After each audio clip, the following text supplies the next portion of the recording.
and when you jump onto that, this huge explosion of colour and stuff happens. And because the sound design at that moment is so crucial and so big, what we do there is we just bring the music down for that and let the sound kind of shine through.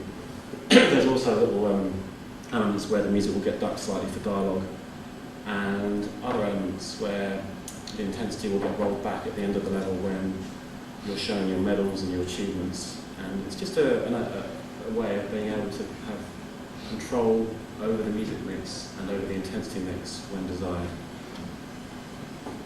So onto the music itself. What kind of wanted to do right from the off was to try and maintain a live feeling, a live, vibrant element within the music, and that meant using real musicians for the actual soundtrack itself.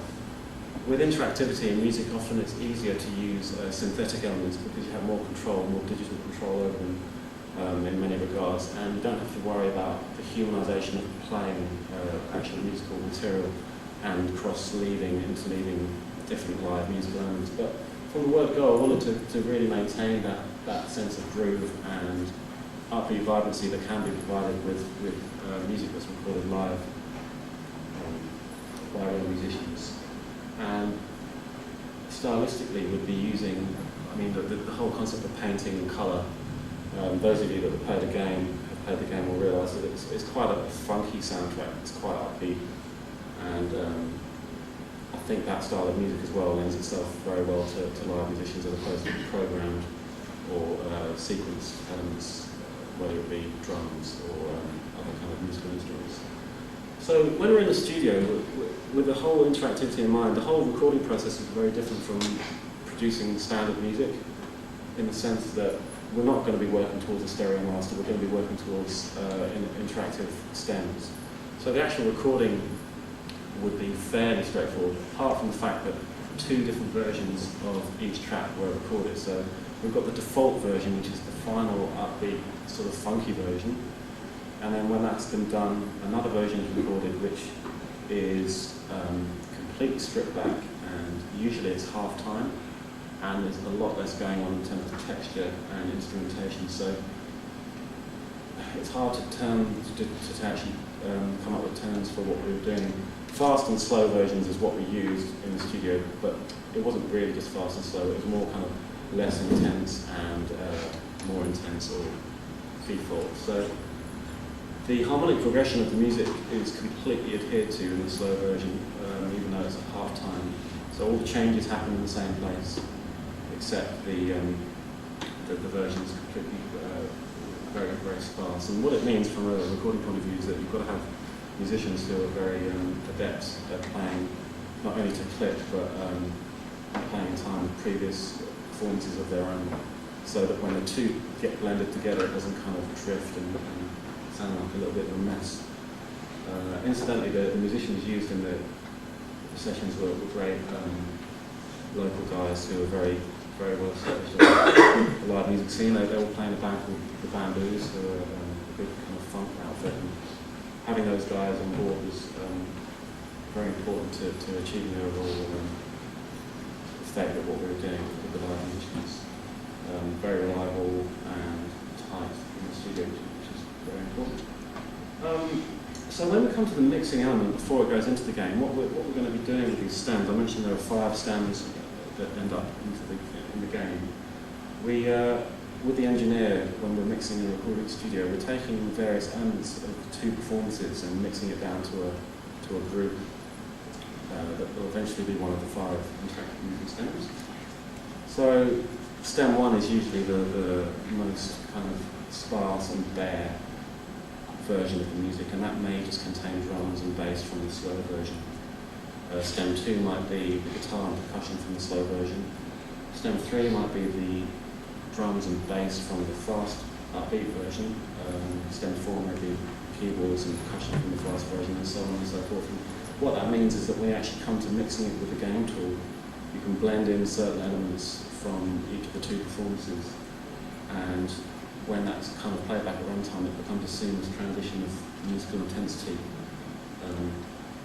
which is kind of the effect that we were trying to achieve. Yeah, as I said, so the end result is this backing track which responds to how well the player is doing in terms of accruing colour energy and points.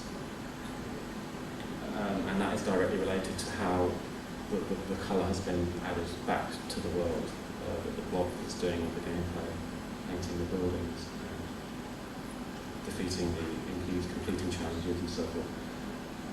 However, that is only the beginning of what I'm kind of doing with the music here. This is just the streamed elements coming from the disc. There's also the concept of what we call colorists, and essentially every time the blob paints a building, a short musical flourish is heard. I'm sure you guys who played the game will remember this kind of element of the gameplay. And the difference now is that these little samples are stored in RAM on the Wii, so they're like little, it's like, imagine a hardware sampler or a DJ sampler where a DJ may be firing off samples on top of a tune underneath. It kind of works like that. Now this is where it kind of gets a little bit interesting in that each colour that the blob paints, and there are 7 in total that he can paint with, a musical instrument is directly associated with that. So if you paint a building blue, you'll hear a certain instrument, which is usually an electric guitar. And if you paint a building yellow, it's usually a trumpet.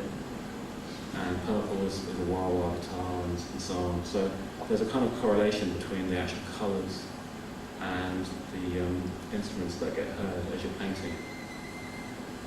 Early on, I kind of realised that this is getting similar now to what the condition of synesthesia, which is a condition that some people have whereby other senses are stimulated from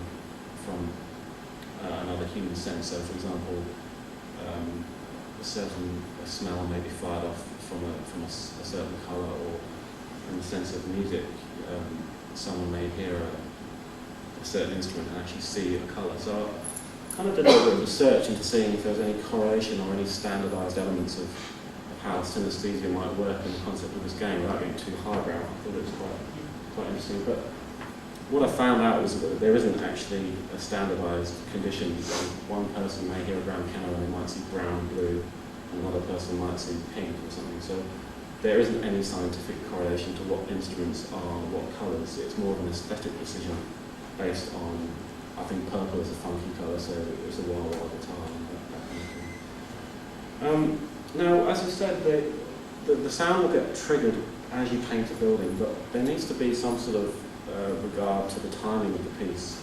You can't just have some musical flourish fire off willy-nilly. So what happens is that whenever the blob paints a building, you'll hear a splat sound, which is instant feedback for the player, the sound effect. But the musical, the colour riff will not get played until a beat marker is hit. So every music track has got markers on every beat throughout the entire WAV file itself, and this was just added in SoundForge. And what that means is that if you happen to hit a building right in between the 2 beats of the bar, the sound effect gets triggered instantaneously, but the colour riff will not get played until the next beat is hit, and that makes sure that the musical experience of the track all kind of stays in time with each other and doesn't start to drift.